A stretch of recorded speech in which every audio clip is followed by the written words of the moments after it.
Hello സുഹൃത്തുക്കളെ, നമസ്കാരം. ഏവർക്കും പുതിയൊരു വീഡിയോയിലേക്ക് സ്വാഗതം. ഇംഗ്ലണ്ടിലെ മനോഹരമായ പീക്ക് ഡിസ്ട്രിക്റ്റിന്റെ താഴ്വാരങ്ങളിലുള്ള അകത്തളങ്ങളിൽ ഒളിഞ്ഞുകിടക്കുന്ന ഒരു റെയിൽവേ അത്ഭുതം നിങ്ങൾ കണ്ടിട്ടുണ്ടോ? ഇതാണ് ടോട്ട്ലി ടണൽ. 1888 കൺസ്ട്രക്ഷൻ സ്റ്റാർട്ട് ചെയ്യുകയും 1893 അവസാനിക്കുകയും ചെയ്ത് 1894 ഇത് ഓപ്പൺ ചെയ്തത്. 6230 യാർഡ് അഥവാ 5.7 കിലോമീറ്റർ ദൂരമാണ് ഈ ടണലിനുള്ളത്. ടണലിനോട് ചേർന്ന് തന്നെ റെയിൽവേ സ്റ്റേഷൻ സ്ഥിതി ചെയ്യുന്നു. അതിലൂടെ നിരന്തരം ട്രെയിൻ പോകുന്നതും നിങ്ങൾക്ക് കാണാം.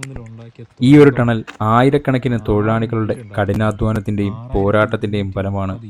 കെട്ടിപ്പൊക്കാൻ വേണ്ടി രാത്രി പകലില്ലാതെ ജോലി ചെയ്ത നവാസീസ് അഥവാ റെയിൽവേ വർക്കേഴ്സ്, അവർക്കൊരു ബിഗ് സല്യൂട്ട്.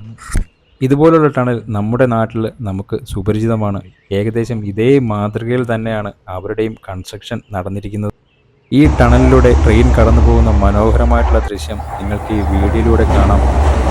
ഇതൊരു ടണൽ മാത്രമല്ല, ഇതൊരു വിസ്മയം. ടണലിനോട് ചേർന്നുള്ള പച്ചപ്പും പാറച്ചുമരുകളും വെള്ളച്ചാട്ടവും അതിമനോഹര കാഴ്ച തന്നെയാണ്.